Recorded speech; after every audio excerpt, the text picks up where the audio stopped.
Oui, oui, Gérald, je vous entends, oui, bien sûr. Bonsoir. Donc, je suis en effet en direct du bal des pompiers de La Ferté-Alais et je peux vous dire que ici, les pompiers sont très, très, très chauds et ils font évidemment le show sur scène. C'est extrêmement agréable à regarder.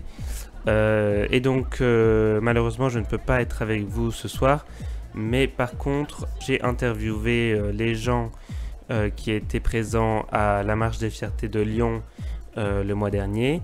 Et donc, oui, évidemment, ça n'a aucun rapport avec le bal des pompiers, mais j'ai demandé aux gens présents à la marche pourquoi ils étaient là et quelles revendications ils avaient à transmettre aux autorités. Alors voilà quelques extraits que je vais vous passer maintenant.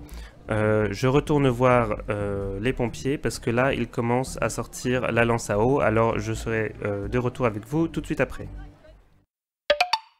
Bon alors, pourquoi vous êtes là aujourd'hui? Bah déjà je soutiens la cause et puis c'est cool de voir autant de monde réuni pour la même chose. Pareil, je soutiens la cause et du coup je suis venue avec ma copine et chaque année on fait de super belles rencontres donc c'est vraiment pour de la joie et de la bonne humeur, juste une journée, quoi. Ouais, c'est pour rencontrer des gens ouverts d'esprit et super cool, voilà. Super. Alors, quand vous dites rencontrer des gens, est-ce que c'est pour commencer un trouble? Non, pas forcément, c'est histoire de se faire de nouvelles amitiés ou enfin, il y a plein. C'est pour sympathiser avec les gens comme ça. Qu'est-ce que vous revendiquez aujourd'hui du côté politique? Qu'est-ce que vous aimeriez qu'il change dans la société? Ben, d'avoir moins d'homophobes et plus d'ouverture d'esprit des gens. Ouais, pareil. C'est vraiment, on est très très mal vu et on se fait très très mal regarder. Et je sais qu'ayant peur du regard des gens, c'est très dur de supporter ça. Donc, il faudrait que ça change. Est-ce que vous avez des revendications spécifiques aujourd'hui? Arrêter la mutilation des personnes intersexes, notamment de la visibilité pour les personnes LGBT+, de manière générale. Voilà. Alors spécifique non, mais je dirais l'égalité tout simplement. Voilà. C'est un beau mot d'ordre. Alors, bonjour, on est à la Marche des Fiertés. Pourquoi tu es là aujourd'hui? Pour être fier. Parce que je suis fier et j'ai envie de montrer. Et c'est la première. T'es pas fier le reste de l'année? Si, mais là tout le monde est fier. En même temps, du coup c'est cool. Ok. Et est-ce que tu as des revendications précises à faire passer? Pas vraiment. Après, je trouve que la non-mixité cette année, c'est pas ouf. Ah, toi, t'aimes pas trop ça? Alors, explique pourquoi. Parce que le but de la Gay Pride, c'est d'enlever les discriminations et Enfin, de rassembler tout le monde et la communauté. Sauf que là, du coup, ils séparent la communauté en plusieurs parties. Du coup, c'est pas ouf, je trouve. Qu'est-ce que tu penses que ça a comme conséquence Moi, par exemple, je me dis... par exemple, j'ai une amie lesbienne. Si jamais elle doit aller dans le char lesbienne... dans ce cas-là, en fait, si elle pourrait pas être avec nous, parce que nous, on n'est pas forcément de cette catégorie-là, on va dire. Du coup, en fait, le fait d'être un petit peu festif, etc., avec ses amis, on le perd un peu parce que pas tout le monde peut être dans le même cortège. Tu vois. Alors, j'ai interviewé le CFL, justement, qui organise la marche, et ils me disent qu'il n'y a aucune obligation d'aller dans le cortège lesbienne, voilà. Oui, non, mais justement, il n'y a aucune obligation, mais du coup, pour les personnes qui veulent vraiment représenter leur catégorie, etc., du coup, aller dans le cortège même, du coup, ils peuvent pas le faire avec leurs amis, c'est ça qui est dommage, je trouve. D'accord. Comment tu ferais ça différemment, du coup? En faisant juste un grand rassemblement de toute la communauté. Et par contre, le truc pour les handicapés, etc., je trouve ça bien, parce qu'il faut quand même que ce soit encadré, etc.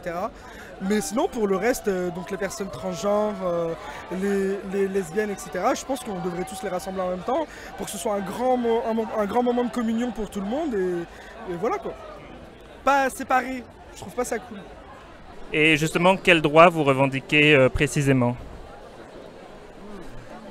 Eh ben beaucoup déjà arrêter un peu tous ces stéréotypes sur les gays, les trans, les binaires, les non-binaires, toutes ces sexualités, tout ça. Ça nous concerne nous, ça concerne pas les autres. Et aussi pour tout ce qui est PMA, GPA, le mariage pour tous. Au bout d'un moment, chacun fait ce qu'il veut et c'est ça qu'on veut revendiquer, quoi. Exactement. Non mais je suis bien d'accord. Moi, je pense qu'on peut autant être parent que les hétérosexuels. On n'a pas de différence. Moi, j'avoue que j'aimerais avoir un enfant avec ma compagne et je trouve ça difficile à l'heure d'aujourd'hui. Qu'est-ce qui est difficile précisément? Les procédures. Les procédures sont très longues, ça coûte de l'argent. C'est compliqué aussi d'être accepté, je pense, parce qu'il n'y a pas tout le monde qui veut le pratiquer. Et je trouve ça dommage. Ouais, aujourd'hui la PMA donc elle a été rendue accessible pour les couples lesbiens, mais pas encore pour les personnes transgenres. Est-ce que vous pensez que ça devrait changer? Oui, je pense. Oui, bah oui, c'est des personnes comme tout le monde qui ont envie d'avoir des enfants. Je vois pas pourquoi on devrait leur enlever ce droit alors qu'elles font ce qu'elles veulent de leur corps. Si elles ont envie d'avoir des enfants, mais qu'elles fassent, ça change rien à l'éducation des enfants ou quoi que ce soit, quoi. Exactement, je suis tout à fait d'accord. Et c'est pareil pour l'adoption parce qu'en tant que du coup homosexuel, on a le droit à l'adoption, mais je trouve ça complètement anormal qu'on mette 14 ans à adopter plutôt que 7 ans comme un couple hétérosexuel.